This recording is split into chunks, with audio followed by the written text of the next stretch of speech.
Hey everyone, here I am. So, as I promised, I was going to do Ghost Girl, new Ghost Girl announcement.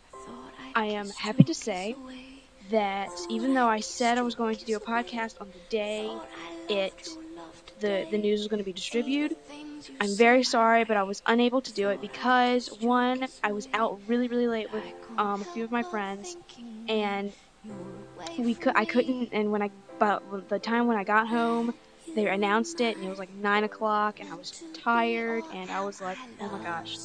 Well, no, actually, let me say that again. It was like 1ish, actually, in the morning. I'm sorry. But if for some reason my mind registered 9 for some reason. But it was still late, and I was like, oh my gosh, I cannot do a podcast now.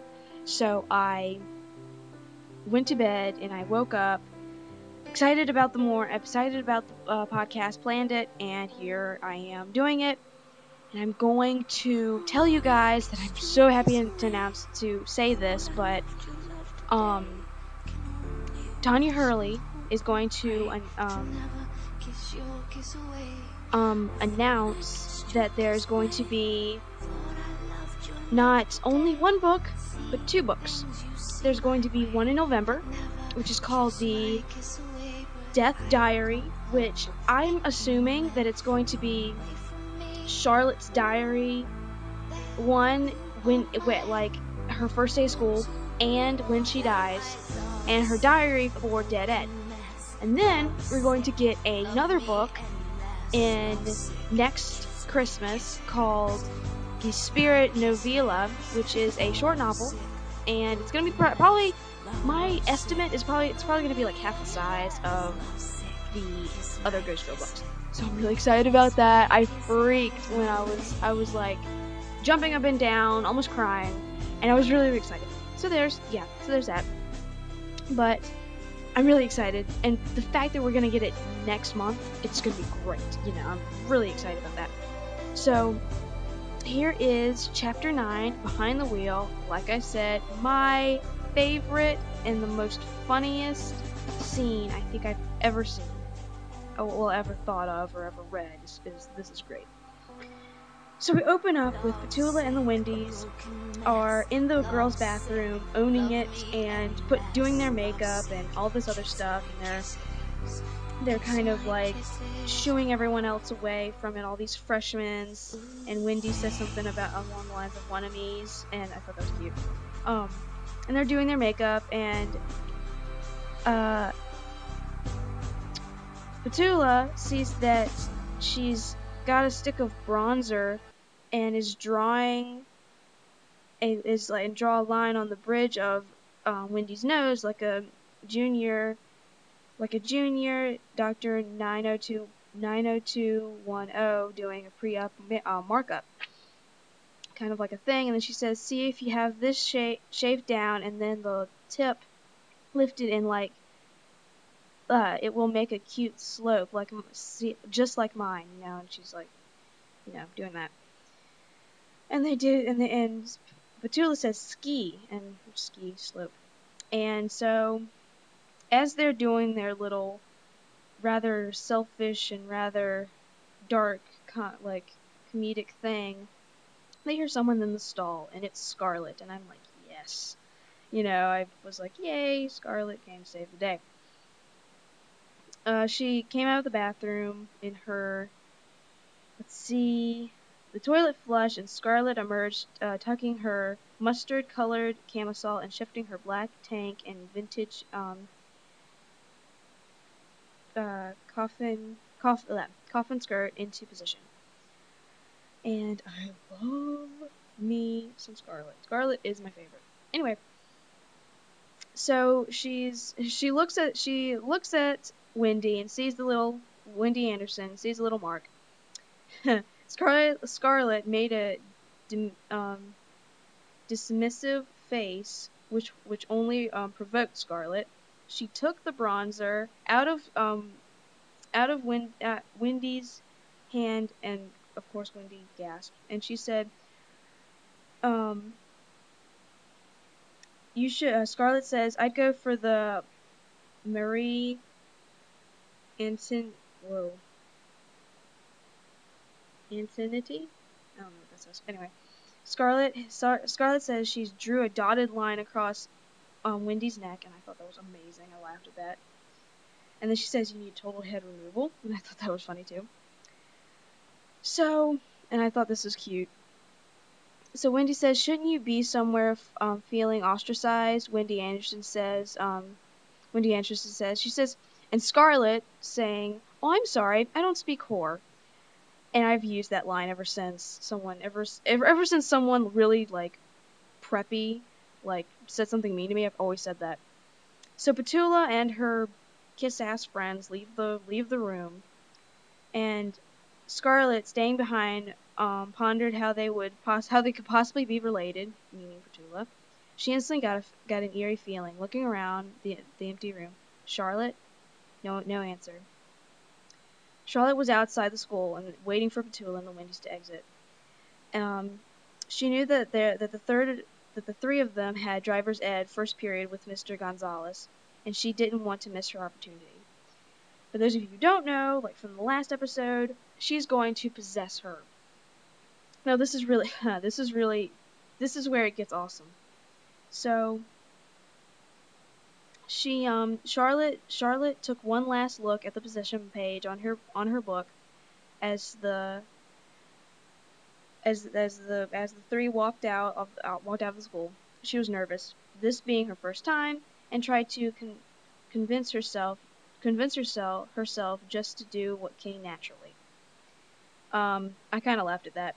So Petula and the Wendy's are sitting in the car. They're getting ready, and Petula's looking at herself in the rearview mirror, and they're sitting there, and Mr. Gonzalez is taking too long, so Petula's like, all right, in honor of Mr. Gonzalez, let's hit Taco Hell.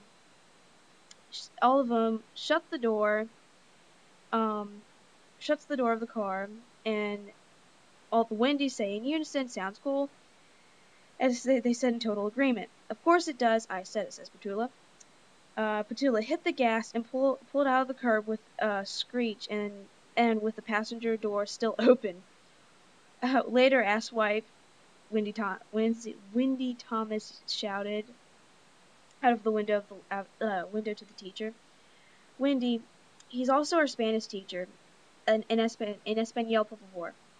Wendy Anderson said with a smirk on her face. Hasta la vista, Senor Asweepa. I thought my mom got a real kick out of that one. I thought that was funny too. So they're going along, and Petula put her head down and ran flat out towards the open passenger door with Petula, which Petula was reaching to close. She slammed directly into Petula, stopping halfway in, halfway out, like the shower curtain incident. And this is where everything goes insane. Sparked a Charlotte intrusion. Unexpectedly sparked a reflex reaction to Petula, like a midday bout of restless leg syndrome, and forced her foot against the gas pedal and brake. So it's kind of like it's like going back and forth right now. The car jerks just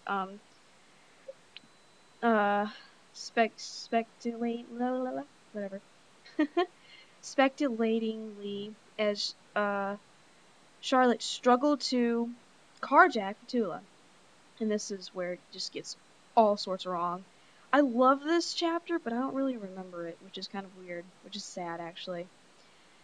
So they're having this go and stop action thing where Charlotte's going in and out of Petula's body, and like the Wendy's are like, what the hell is wrong with you?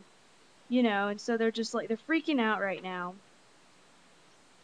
And Charlotte is like totally like going crazy about her body, and it's just like, oh my god, what the hell? And as this is happening,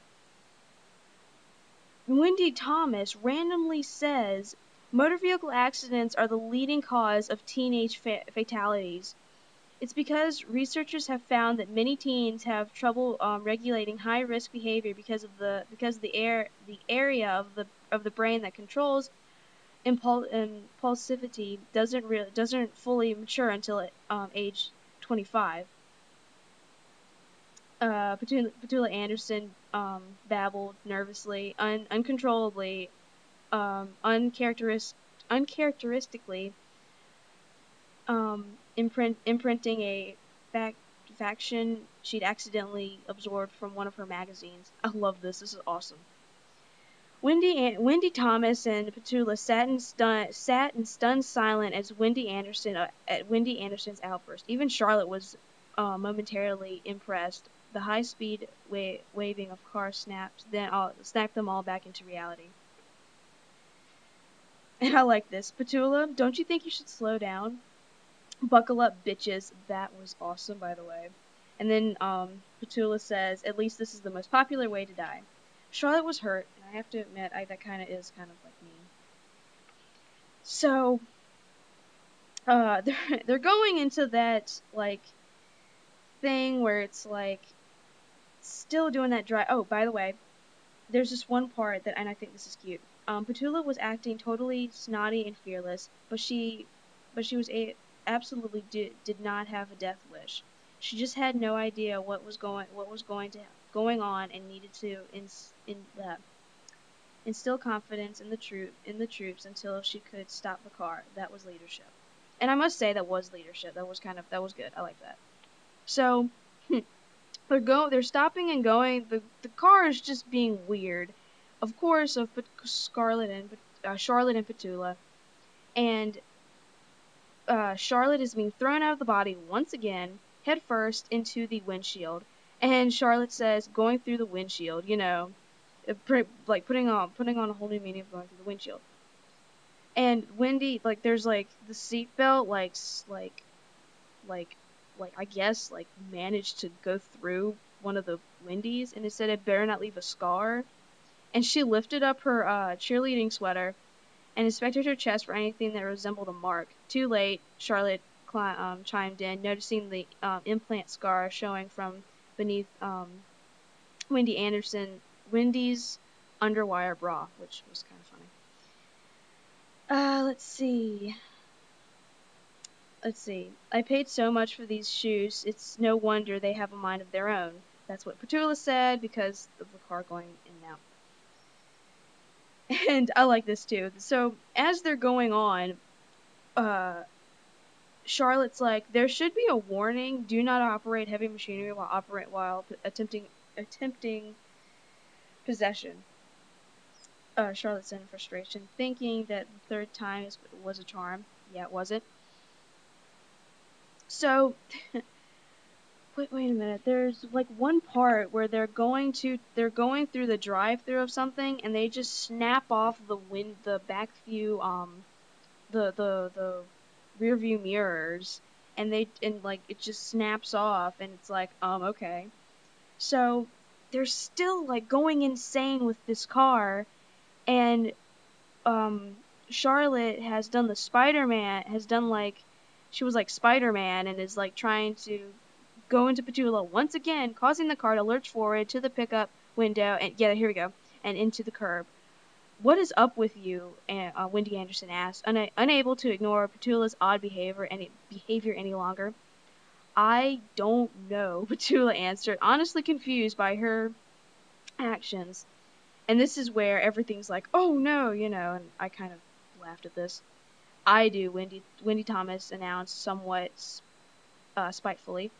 I overheard Coach Burrs said that if Damon didn't get at least a C on his physics test, he wasn't going to let him go to the fall ball. Hearing the news, Charlotte flew into a tailspin. She paused for a second and then panicked. No, Charlotte cried. I have to admit that is like, I'm not really much of a like preppy person kind of thing, but that's kind of sad. So they finally go into the car. They finally like are at the school, but they like do this thing where it's like a Dukes of Hazzard and like land like on like they didn't land on anybody, thank God, but they like landed where like the field was, but there was like something had landed on top of them, and they're like, "What is that? What is that?" And one of the Wendy says, "I think it's a tuba." And then Petula says that those things have spit on there's spit on those things. And so Petula, a world-class germaphobe, screamed, "Ban people spit!" And I thought that was funny. So they ran out, slammed the doors, and they were they acted like people in hazmat suits should have like run out and defected the whole place. So yeah, Charlotte stayed behind, sitting in the place, totally disappointed in herself, and is like, "Oh my god, I feel like such a failure." As everyone's like going insane over what happened. The intercom comes on, the PA system comes on, and says, Wendy, Petula Kingston to the office, the announcer said. So that is the end of chapter 9. Yeah, chapter 9. And we go on to chapter 10, which is Last Rites. I'm not sure I can't remember which one that one's about. Of course, I've read it about 50 times, but I'm sure I'll remember as soon as I read it. So yeah, there's the news and the books. I'm really excited. I'm so excited. Um, wow. I'm just blown away. And so yeah, so I guess I'll see you guys next week. And remember guys, rest in popularity, and I will see you guys soon. Bye.